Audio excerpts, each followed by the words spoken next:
Welcome to Main Street TV.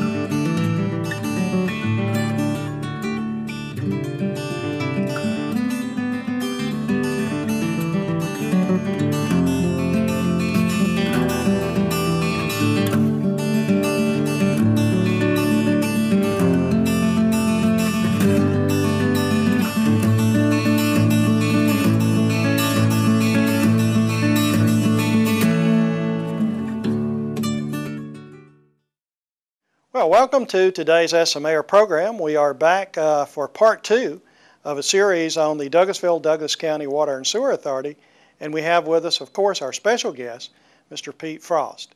Please stay tuned.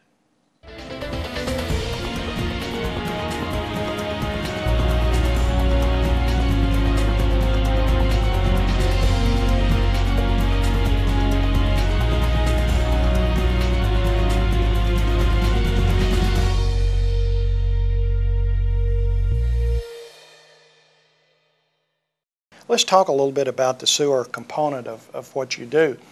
A large part of those closings and building new plants were mandated, and I like to call them unfunded mandates that we get from time to time in both the governments and authorities. And you have closed several plants and, as you said earlier, built a new plant. And a part of that was something that was imposed on us, which I don't disagree with it. It basically, the concept of getting good clean water upstream and doing the discharge where ultimately it ends up anyway is a good idea. But a lot of expense was borne by the authority as a result of that. I wonder if you could talk a little bit about that. I'd love to on that. That's a little bit of an issue that I have. You know, one of the things that, as part of this planning process for the Metropolitan North Georgia Water Planning District, was to reduce the number of wastewater treatment facilities that every county and city has. We are going to go from 7 plants down to 2. And from a planning standpoint, I absolutely agree with that. The problem that you have is not only as we try to consolidate these facilities, you've got something going on out there that most people don't realize, and that is the price to upgrade the quality of the discharges, particularly at the wastewater treatment plants. Give you an example. In 1985, you could build a wastewater treatment plant for $3.50 a gallon, you know, and that's on the high side. Now it's $14 a gallon. You know, when you talk to people, everybody said, do you want clean water? Absolutely, I want clean water. Do you want your streams to be clean? Absolutely, I want those to be clean. You know, and so then you start having to deal with that. So you have to improve your treatment. You have to have somebody to help pay for that. That's got to be the customers. So the rates go up, and all of a sudden people look around and go, "Why are the rates so high?" Well, that's because everybody wanted cleaner water. You know, and we're getting to a point, particularly on the water side, that we're trying to achieve things we can't even measure. Okay, I mean they want you to ratchet down these constituents. 1 part per trillion, 1 part per who knows what, and it costs a lot of money to install that technology to get down to that new drinking water level or that new wastewater treatment plant level, and the people who pay for it are you and I and every other customer that we have, and I don't think that many times the general public makes the connection between, yeah, I want cleaner water, and that's what they say. You get a survey, do you want cleaner water? And everybody checks that box, absolutely, absolutely. They goes to our state legislators or our federal legislators, and they go, everybody wants cleaner water, let's go. And so they march off and they do it, and all of a sudden then they start getting the local payment for that, and now they're not sure that they really wanted it that clean. It's too late, and so I have a problem with the continually ratcheting down of the treatment process or the tightening of the regulations when the benefits are very, very marginal. Okay. People are worried about what was in the water. You heard that a couple months ago, and and the risk. you know, 1 in a billion, 1 in whatever it is, and yet people are willing to accept the risk of getting in the car and driving to the supermarket. That's the biggest risk, the biggest health risk that they have, getting in their car and driving, but they accept that. But they won't accept a risk of 1 in a million or 1 in a billion. Right. You know, and it's something that you get accustomed to. I'm accustomed to driving, and I'm okay with the driving, but you know, I'm not sure about that unknown thing in the water. Well, you mentioned rates and you mentioned cost, and also at the beginning of the program you talked about how the authority was established. One thing that our viewers may not know is actually all of the cost to operate the authority comes from revenue that the authority generates, basically. There is no city contribution from taxpayers, or no county contribution, or no state contribution. All your funding is internal. Right. All of our capital projects are built with money we intend to collect from the growth, either growth that's already occurred or growth that we anticipate happening. We do receive some grant money that we apply for periodically, but we do not receive any tax money whatsoever. In fact, we'll have customers say, well, you know, I've got this water problem, and I've paid my taxes for you know, the last 50 years, and we appreciate them paying their taxes, but unfortunately we don't get any of that. You don't get any of that. We survive on our water rates and the impact fees that we collect from new customers. Well, let's talk a little bit about the third component of what you're doing at the Douglas County Water and Sewer Authority, and that is stormwater.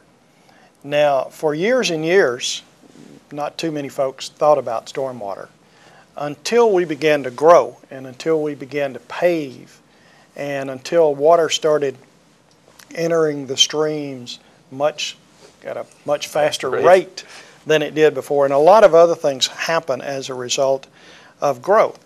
And we talked a few minutes ago about unfunded mandates. So we have the governments, both county and city, have some unfunded mandates to address stormwater and how we handle stormwater with respect to growth.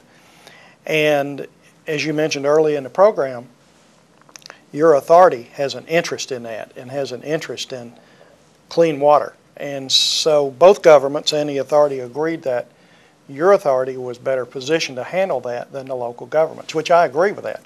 You've done a phenomenal job. But there is a small stormwater fee that's paid based on an ERU, equivalency residential unit, I believe it's called. That's correct. Can you talk a little bit about that? Because from time to time, I will have someone call me and ask me to work on the stream in their backyard because it's eroding. And they will remind me that they pay $4 a month for that. Can you talk a little bit about how the rate is calculated and what that money can be used for and how you use that money? Sure, I'd like to. I'd like to give you a little bit of history too. Prior to the Water and Sewer Authority taking the stormwater program, it was separately part of the city and the county. And you know, I've been in the public sector longer than I care to admit, since 1973, and you know, I've attended a lot of city council meetings. I've attended a lot of county commission meetings, both here and in other communities. And to be honest with you, I've never heard a citizen say, you know, I'd like to raise my taxes so you can take care of that stormwater problem. Never heard that. I've had them talk about parks. I've seen them talk about roads, new buildings, libraries. They'll talk about a lot of things, but never stormwater. So what happens, you know, the public, the typical municipality and county government focuses on, you know, transportation, parks, recreation, those types of issues. And because the stormwater system, typically the pipes under the road, you know, and perhaps other areas downstream, they're not seen. They're kind of out of sight, out of mind, and very little attention has been paid to that. And you can't pick up a you know, a municipal publication today without talking about or seeing an article about the infrastructure crisis, not only locally here, but in the United States. That's exactly right. Okay, and when I talk to people, I try and say, you know, how many people have, you know, how many times have you shown up and asked for an increase in your taxes to take care of this problem? Well, nobody does that. You know, nobody's ever shown up and said, you know, I want my taxes increased. Everybody wants low taxes. So you get the city's pressure to keep taxes low. They're trying to provide these needed services, and some of it's out of mind and nobody really cares about it until it fails. It's underground. Yep, it's underground. Nobody cares about it until it fails. Okay, and what we're faced with, and many other communities throughout the country, is that that stormwater system has deteriorated to a point where you're seeing collapses. You'll recall the storms about 4 years ago, where there were, what, 7, 8 streets that had washed away. Right. Because the storm structure had failed. We had some here in Douglasville. Yeah, and all of a sudden, you know, people start, now they're inconvenienced because they can't drive down the road. You know, they've got to go around. They're not all that concerned about that culvert, but it sure inconveniences them to drive. And so we have done an assessment of the infrastructure in Douglas County. We have literally hundreds of culverts that need to be replaced. Some have failed. Some are failing. Several hundred of them are failing, and we're trying to replace those, you know, as fast as we can. So, because we don't get any tax money, we had to establish a rate that we were going to charge the single-family homeowner and multiples thereof for businesses to generate some revenue to allow us to do that. We could have made it 50 cents. And with that 50 cents, it would have taken us a long time to generate enough money to do one culvert, let alone hundreds of them. So the bottom line is we settled on $4. That $4 generates us about $4.5 million a year. With that $4.5 million a year, we are doing several things. We're conducting studies so we know where the floodplain is, and that has never been done before. So we are identifying the flood areas, and we're able to keep people from building in those flood areas now, which we haven't in the past. Right. Some portion of that money that we're getting, we're actually using to buy houses that are in the floodplain. We're combining that with grant money, and we've received just under $1 million worth of grant money to buy houses. That's the only time we will buy houses, is when we get the grant money to do that through FEMA. And then the balance is going for the maintenance. You know, we have people out there pumping out catch basins and anything in the road right of way, and also replacing culverts under the street. You know, and that's what we tell people, because we do get a lot of calls from somebody saying, well, I'm up on a hill, you know, and I'm way out in the middle of nowhere, and I don't have a stormwater problem.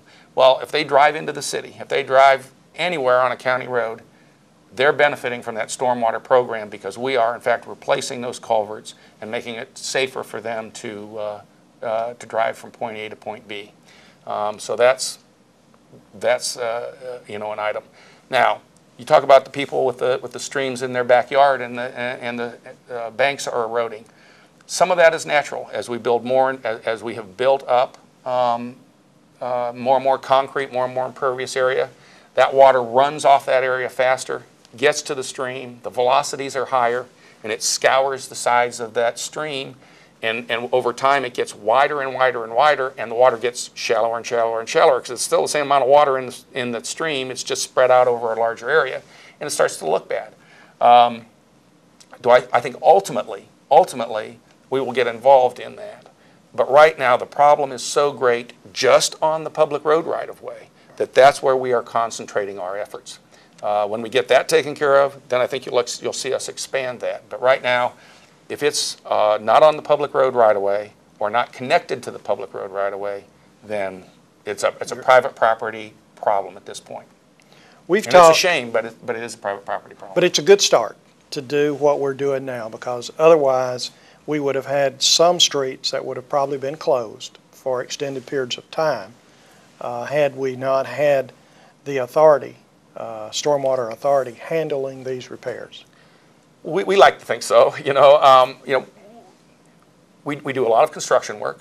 We have you know, the staff on board, everybody from engineers to chemists to biologists to deal with these problems, which is one of the reasons that the city and the county contracted with us to do the stormwater in the first place. And so we do have a lot of momentum to get these things Right. these things replaced, and we are. In fact, what we try to do is assure the public that we're spending their money wisely.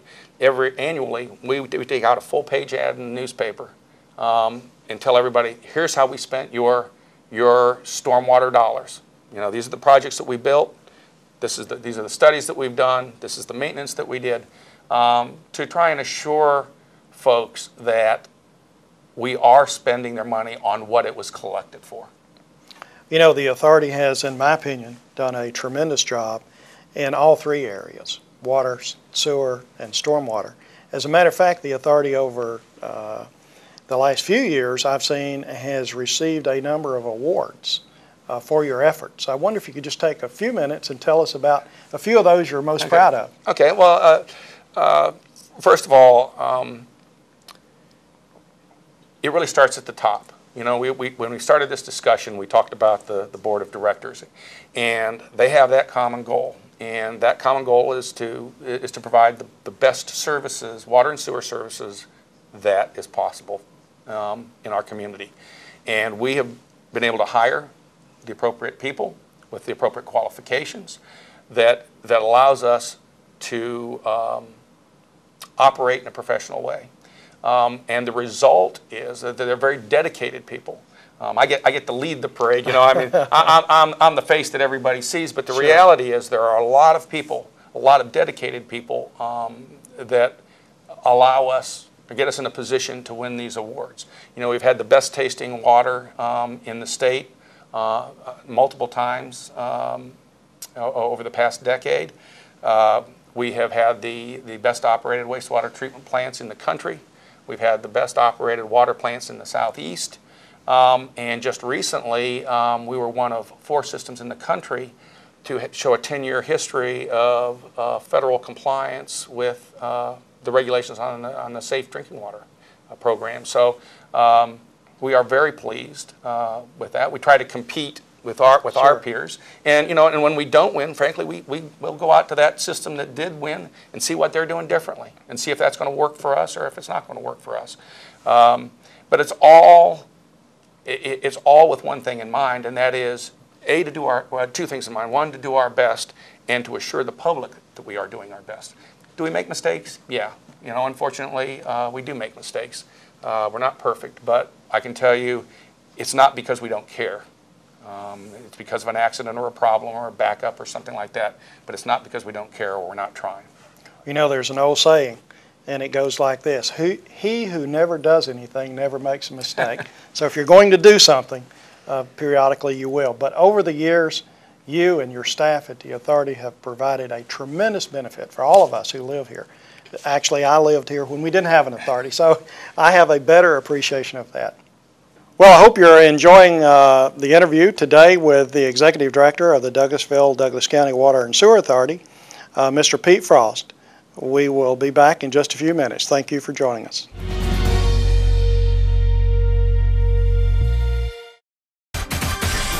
This is Bill Osborne, City Manager in Douglasville. I want to remind you that our City Council meets on the first and third Mondays in each month at 7:30 p.m. at City Hall.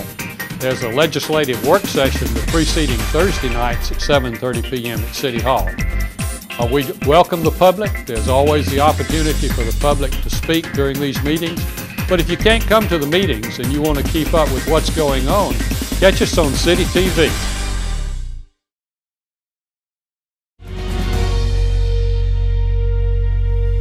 Well, Mr. Frost, we spent a considerable amount of time today talking about the details of the Water and Sewer Authority and all of the logistics that go into running such an authority. And I don't know how you have the time to do this, but somehow you find the time to be involved in a rather unique hobby, and you're pretty darn good at it too. So I wonder if you could take just a few minutes to tell our audience about what you do in that small amount of spare time you have. Well, I think you know, because you race as well. But I race sports cars with the Sports Car Club of America. And we travel literally all over the East Coast, from New York to Florida. And in fact, I've been as far west as Topeka, Kansas. And one of the things that I find with my racing is that you know, I like the competition. That's one of the reasons we compete on a professional level with trying to, you know, our water system or our wastewater system, whatever it is. But then on the personal side, you know, I like to compete as well, you know, and on racing, and started out in 1997 racing cars. Prior to that time, I used to race motorcycles, and have gotten progressively better over time. And in fact, 2006, I was 10th at the national championships, which was probably my biggest accomplishment racing. In the process, I've had a lot of regional success as well. Well, I understand you have had a lot of regional success, and some of that is actually winning races, but you go even beyond that in actually setting some records at some of the tracks. I have had, there's probably 6 or 7 racetracks that I have set track records at. Some of those have since been beaten, although I was fortunate enough this past weekend to set a new track record in Nashville. So it's something I'm very pleased with. You know, and one of the things that most people are surprised at, you know, they see me in a suit here, but I actually do get dirty from time to time. But one of the aspects of racing that most people don't realize is how technical it is. You know, it's not just assembling a car and going out and racing it. It takes a lot of technical ability to be able to set the car up properly, the right equipment to set the car up properly. You know, that's why you see us. You know, when we come in, the first thing we do is plug a computer in and download all the technical data into the computer to analyze it before we make any adjustments to the car to go out the next time. So it's a lot more technical than most people realize. In fact, we've had staff come out to the track and watch us, and some of the engineers were just, you know, amazed at how one little change can make a big difference in the performance of a vehicle. Well, I know that not only are you the Executive Director of the Water and Sewer Authority in a very technical area, but also in your automobile racing. That's as you just said, a very technical area. And I know you have told me, and I have seen, you do all the construction of the car that he drives now, which I believe you bought this car in pieces out of England, and it was shipped here, and you personally assembled the car and basically built the car yourself. Is that correct? We purchased the chassis. Most of the aerodynamics, particularly the aerodynamics on the underside of the car, have all been done here in the States by myself and another friend. And you know, so there's a lot of accomplishment from, you know, coming up with your own design, your own creation, and watching it progress to the point where you can be competitive. And it's a lot of work. You know, I mean, there have been times when I felt like it was a second job. I would leave work and go to the race shop and then go home about 10 o'clock, 11 o'clock at night, and then start the process over again. But it's an enjoyment. And one of the things about racing, and for me, is that it takes my mind completely off of work. You know, some people like golf. Some people have, you know, other hobbies. For me, racing takes my mind completely off of work. You don't have time to think about, you know, have I called that person back, or, you know, have we fixed that problem? And so it's actually relaxing. That's what most people can't seem to realize, is that even though it's, you know, my heart rate's probably up when I'm racing, but I can tell you one thing, I'm not thinking about work. And so it gives me a little break. It's like a mini vacation when I go racing. I think in summary, it's that competitive spirit. We're glad you have that competitive spirit. We're glad that you bring that to the authority, because as we've seen, and we talked earlier in the awards, it's very obvious that competitive spirit is alive at the authority, and it's alive in your hobbies that you do. And I wish you well in the future. And thank you again. Thanks again.